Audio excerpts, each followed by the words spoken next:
Welcome to our channel law कक्षा। Student, आज हम डिस्कस करने जा रहे हैं termination of agency of Indian contract act 1872। जिन्होंने एजेंसी की पहले की वीडियो नहीं देखी है जाके चेक करिए, अदरवाइज टॉपिक क्लियर नहीं होंगे आगे के। आज हम डिस्कस करेंगे टर्मिनेशन ऑफ एजेंसी। तो थोड़ा सा एजेंसी के बारे में ओवरव्यू दे देता हूं। एजेंसी क्या होती है? जब एक पार्टी अपनी अथॉरिटी को क्या करती है, कुछ अथॉरिटी को डेलीगेट करती है अनदर पार्टी को कुछ भी टास्क परफॉर्म करने के लिए और उसे रिप्रेजेंट करने के लिए, किससे? थर्ड पार्टी से। एग्जांपल याद है? एक और बार बताता हूं। मेरी क्या है, कन्फेक्शनरी शॉप है, मैंने एक अपॉइंट करा, कौन? एजेंट। मैंने अपनी अथॉरिटी दे दी उसे कि मेरी अब्सेंस में आपको मेरी शॉप को मेंटेन करना है, ठीक है? तो वो कस्टमर से किसकी तरह ट्रीट कर रहा है, किसके बिहाफ पे ट्रीट कर रहा है, किसे रिप्रेजेंट कर रहा है? बिल्कुल सही, मुझे रिप्रेजेंट कर रहा है। एजेंसी होपफुली ओवरव्यू याद आ चुकी हो। अब टर्मिनेशन, कब कब एजेंसी टर्मिनेट हो जाती है, कब कब एजेंसी टर्मिनेशन हो जाता है एजेंसी का? First, when the agent's authority is revoked by the principal. Agent authority क्या थी? मैंने कहा था कि मेरी शॉप को मेंटेन करना, अब मैंने उसे कर दिया रिवोक। मैंने कहा अब तुम्हारी जरूरत नहीं है, अब तुम्हें मेरी शॉप को क्या मेंटेन करने की जरूरत नहीं है। मैंने जो उसकी अथॉरिटी जो उसे दी थी वो क्या कर दी? रिवोक कर दी। किसने? प्रिंसिपल ने, ठीक है? प्रिंसिपल कौन हो गया? मैं। Second, when the agent renounce this business of the agency. जब क्या हो गया, एजेंट ने कह दिया सर मैंने आपका काम कर लिया काफी, अब मुझे काम नहीं करना, उसने जॉब लीव कर दी, उसने उस बिजनेस को रिनाउंस कर दिया, ठीक है? अब उसने कहा भैया अब मुझे इस वर्क में नहीं रहना। When the business of the agency is completed. याद है स्पेशल एजेंट?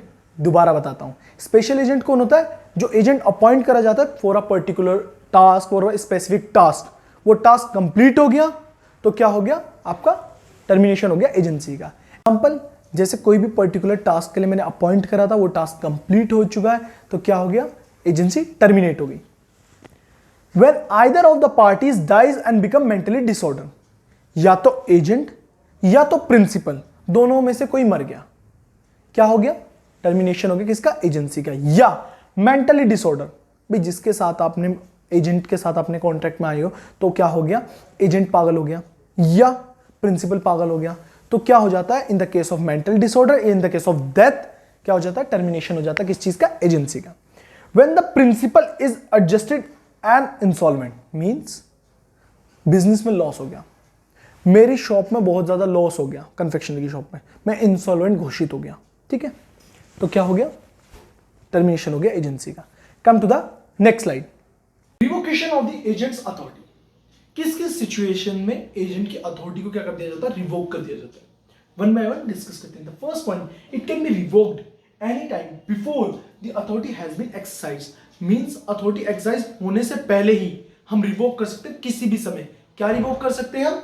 एजेंट की अथॉरिटी को। Second point, if according to the terms of the contract between the two party agencies or two parties has to continue up to a certain time, any prior revocation by the principal shall be compensated for to the agent। देखिए मैं read out speed wise इसलिए करता हूं क्योंकि मैं video को लेंदी नहीं करना चाहता, आपके कंसेप्ट क्लियर करना चाहता हूं। सेकेंड पॉइंट क्या कहता है?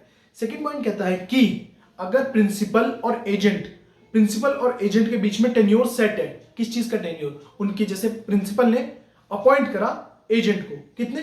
6 मंथ के लिए, तो उनका टेन्योर पीरियड हो गया 6 मंथ।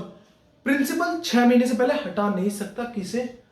बिल्कुल सही, एजेंट को। अगर प्रिंसिपल ने हटा दिया एजेंट को 6 मंथ से पहले तो उसे क्या करना पड़ेगा? कंपनसेट करना पड़ेगा। किसे करना पड़ेगा? एजेंट को करना पड़ेगा। एग्जांपल के थ्रू, मेरी कन्फेक्शनरी शॉप थी, जैसे मैं पहले एग्जांपल से कंटिन्यू करता आ रहा हूं। जैसे मेरी कन्फेक्शनरी शॉप थी, मैंने एक एजेंट अपॉइंट करा, किस चीज के लिए? कि मेरी कन्फेक्शनरी शॉप को मेंटेन करे, मेरे कस्टमर से डील करे, मेरे मार्केटर से, ट्रेडर से परचेज करे, सेल करे, सब चीज वो मेंटेन करेगा। मैंने 6 मंथ के टेन्योर पीरियड के लिए क्या करा? उसे हायर करा।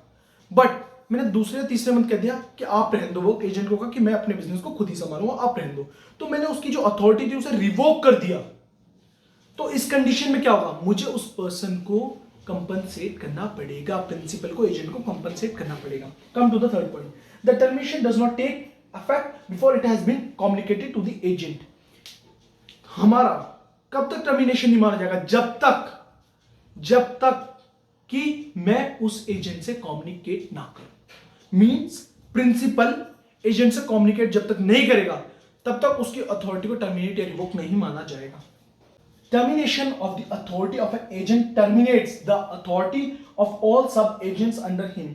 सब एजेंट हमने पहले भी डिस्कस कर लिया। सब एजेंट कौन सा होता है? जब प्रिंसिपल अपॉइंट करता है एजेंट को, एजेंट अपॉइंट करता अपने एजेंट को, तो क्या हो गया? वो सब एजेंट कहलाता है। यहां क्या कहा गया है? अगर प्रिंसिपल ने टर्मिनेट कर दी अथॉरिटी किसकी? एजेंट की, तो ऑटोमेटिकली जो सब एजेंट की अथॉरिटी थी वो क्या हो जाएगी? टर्मिनेट हो जाएगी, टर्मिनेशन हो जाएगा। ठीक है, come to the next agent. अब हम डिस्कस करने जा रहे हैं सब एजेंट एंड सबसे एजेंट का डिफरेंस। सब एजेंट क्या होता है? वो एजेंट जो अपॉइंट करा गया हो एजेंट के थ्रू। ठीक है, अ सब agent is a person employed by and acting under the control of original agent in the business of agency. देखिए चेन क्या है? प्रिंसिपल ने अपॉइंट करा एजेंट, वो एजेंट अपॉइंट करता एजेंट, तो उस एजेंट को क्या कहते हैं हम? सब एजेंट। अब आते हैं सब्स्टिट्यूटेड एजेंट क्या होता है? सब्स्टिट्यूट वर्ड पता है आपको? सब्स्टिट्यूट वर्ड होता है जिसमें एक के रिप्लेस करते हैं हम अनदर चीज से। जैसे इकोनॉमिक्स में आपने 12th में पढ़ा होगा, इकोनॉमिक्स में आपने नॉर्मली जाना होगा कि सब्स्टिट्यूट गुड, सब्स्टिट्यूट मेडिसिन, जैसे कोक का सब्स्टिट्यूट होता है पेप्सी, वैसे यहां होता है। देखिए क्या, substitute agent can be nominated by the original agent to act for the principal for a certain part of the business of the agency. Means example की तरह समझते हैं, मेरी फैक्ट्री है, मेरी फैक्ट्री पे ऑर्डर आए जा रहे हैं, ऑर्डर पे ऑर्डर आ जाए, कॉन्ट्रैक्ट पे कॉन्ट्रैक्ट आए जा रहे हैं। मेरी लेबर, वो कहता है, मेरा एजेंट, लेबर को हम यहां कंसीडर कर रहे हैं एजेंट से, वो कहता है मुझे जाना अपने गांव, सर 1 महीने के लिए मुझे अपने गांव जाना है। मैं कहूंगा मैं अपने ऑर्डर कैसे पूरा करूंगा, मैं कैसे वर्क करूं? तो वो कहता है सर आपका वर्क ज्यादा इंपॉर्टेंट है। मैं कहा हाँ भाई मुझे ऑर्डर देने, मैं आपको छुट्टी नहीं दे सकता, मैं नहीं भेज सकता आपको लीव पे। वो कहता है सर आपके ऑर्डर के लिए मैं करता हूं, मेरे एक चाचा का लड़का है, मेरे भाई का लड़का है, या मेरा एक फ्रेंड है, कलीग है, उससे आप मेरी जगह रिप्लेस कर दो, 1 महीने के लिए मेरी जगह वो काम कर लेगा। ठीक है, तो सब्स्टिट्यूट आपको समझ आ गया? एजेंट के थ्रू एजेंट कहता है कि आप सर्टेन पीरियड ऑफ टाइम के लिए, कुछ टाइम के लिए मेरी जगह वो वर्क कर लेगा। ठीक है, अब आते हैं सेकंड पॉइंट पे। Sub agent is not generally responsible to the principal but is responsible to the agent. जो सब एजेंट होता है किसके रिस्पॉन्सिबल नहीं होता? प्रिंसिपल के रिस्पॉन्सिबल नहीं होता। वो किसके रिस्पॉन्सिबल होता है? एजेंट, क्योंकि वो अपॉइंट करा जाता है एजेंट के through. Second point of substitute agent, a substitute agent by his mere appoint become immediate and responsible to his principal। means जब से वो अपॉइंट होता है तब से ही तुरंत इमीडिएटली वो किसके रिस्पॉन्सिबल हो जाता है? Responsible to his principal. Third point, there is no privity of contract between the sub agent and principal. Privity of contract यहां कंसीडर नहीं होता, किसमें? सब एजेंट में। But privity of contract exist होता है कहां? सब्स्टिट्यूट एजेंट और principal में। होपफुली आपको दोनों का डिफरेंस क्लियर हुआ हो। Revocation of agency, agency, termination of agency. अगर कोई भी क्वेरीज है तो मेरा इंस्टाग्राम का अकाउंट का लिंक नीचे डिस्क्रिप्शन में है, जाके मेरे चैनल को सब्सक्राइब करें, लाइक करें, वीडियो को शेयर करें। Thank you.